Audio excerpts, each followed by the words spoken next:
మీరు చెప్తా ఉన్నారు, ప్రభుత్వం చెప్తా ఉంది ట్యాపింగ్ మీరే చేయించారని, మాకు సంబంధం లేదంటున్నారు. మీరు కాళేశ్వరంలో మీదే లోపం పాపం అని వాళ్ళు చెప్తున్నారు, మాకు సంబంధం లేదంటున్నారు. వీటన్నిటికీ మీకే సంబంధం ఉంది, మీ అందరి కోసం చర్లపల్లి జైల్లో డబుల్ బెడ్రూమ్ సిద్ధంగా ఉంది అన్నారు. మీరు సిద్ధంగా ఉన్నారా? I'm ready. ఒకవేళ నిజంగా తప్పు చేస్తే రెడీ. మేము తప్పు చేయలేదు కనుక ధైర్యంగా చెప్తున్నాం. ఎందుకంటే రేవంత్ రెడ్డి ఒక పగ కక్ష సాధింపుతో పోతా ఉన్నాడు. ఆయన రెడ్ హ్యాండెడ్గా ఓటు నోటు కేసులో దొరికి 50 లక్షల రూపాయలతో దొరికిన రేవంత్ రెడ్డి జైల్లో ఆ రోజు పడ్డాడు. సో ఆయనకేముంది, ఏదో ఒక రకంగా కేసు పెట్టి ఈ ప్రభుత్వంలో ఉండే నాయకులను మమ్మల్ని జైల్లో పెట్టాలని ఆయన ప్రయత్నం చేస్తున్నట్టున్నాడు. కానీ జైల్లో పెట్టడం అనేది అంత ఈజీ కాదు. నిజంగా మేము తప్పు చేయలేదు. ఆయన ఒకవేళ అక్రమంగా పెట్టాలన్నా మాకు న్యాయస్థానం మీద నమ్మకం ఉంది, న్యాయస్థానాల్లో మాకు తప్పకుండా రిలీఫ్ దొరుకుతుంది. అయితే రేవంత్ రెడ్డి ఎంతసేపు పరిపాలన వదిలిపెట్టిండు, గాలికి వదిలేసిండు. ఈ రాష్ట్రంలో 4 ఏళ్లలో ప్రజలు ఏమంటున్నారు? వద్దురో నాయన ఈ కాంగ్రెస్ పాలన అంటున్నారు రాష్ట్ర ప్రజలు. వద్దురో నాయన ఈ కాంగ్రెస్ పాలన అని పాటలు స్టార్ట్ అయినాయి.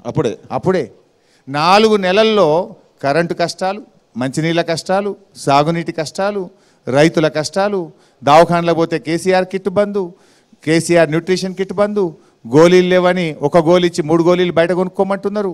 ఇది ఈ రాష్ట్రంలో ఇవాళ ఎంత ఇబ్బందులు అండి. పిల్లలకు ఫీజు రియంబర్స్మెంట్ ఇచ్చుడు బంద్ అయ్యి 4 నెలలు ₹1 ఫీజు రియంబర్స్మెంట్. మేము అడిగే ప్రతి ప్రశ్నకు కూడా వాళ్ళు 4 జత చేసి చెప్తున్నారు. మేము మధ్యలో అడిగితే నన్ను చెప్పనేరా అని మీరు నిలదీస్తున్నారు. బాగా మీరు పార్లమెంట్ ఎన్నికల ప్రచారం చేస్తా ఉన్నారు. ఇక్కడ 15 మంది ప్రశ్నలు అడిగితే నేను ఒక్కరిని ఆన్సర్ చేస్తున్నా అన్న. 15 మంది మీరు ఎడదట్టుకుంటేనే నేను. రేవంత్ రెడ్డి ఓటుకు నోటి కేసు కోర్టులో ఉంది. దాన్నేమో ఆయన నిందితుడు దోషిని మీరు చెప్తా ఉన్నారు.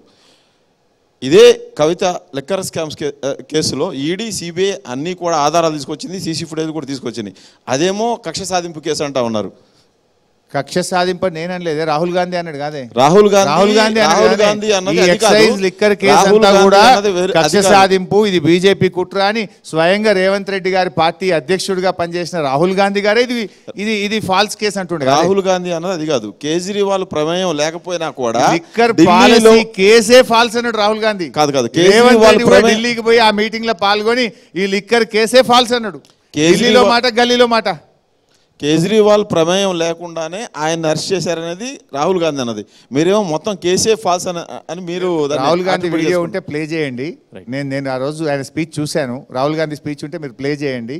ఈ లిక్కర్ పాలసీ, ఈ కేసు మొత్తం కూడా ఇది ఫాల్స్ అని చెప్పి స్వయంగా రాహుల్ గాంధీ మాట్లాడినారు. కవిత కేసు బీఆర్ఎస్ కి మచ్చ కదా, బీఆర్ఎస్ నాయకత్వానికి ఫాల్స్ కేసు.